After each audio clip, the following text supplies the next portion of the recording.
Today's evening devotional. Persecuted for Christ's sake. All that will live godly in Christ Jesus shall suffer persecution. 2 Timothy chapter 3 verse 12. As Christ was hated without cause, so will his people be hated because they are obedient to the commandments of God.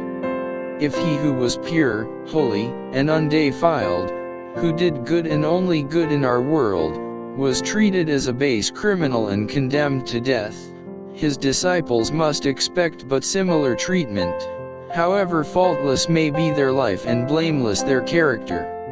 Human enactments, laws manufactured by satanic agencies under a plea of goodness and restriction of evil, will be exalted, while God's holy commandments are despised and trampled underfoot.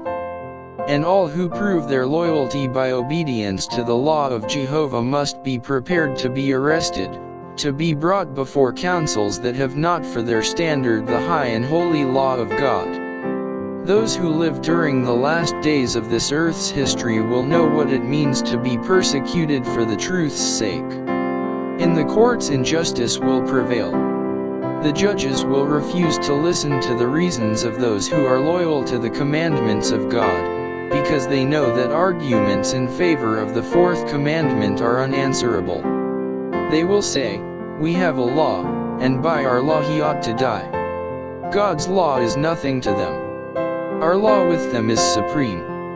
Those who respect this human law will be favored, but those who will not bow to the idol Sabbath will have no favors shown them.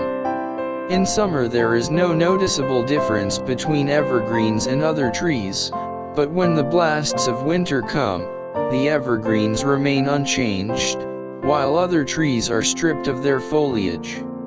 So the false-hearted professor may not now be distinguished from the real Christian, but the time is just upon us when the difference will be apparent.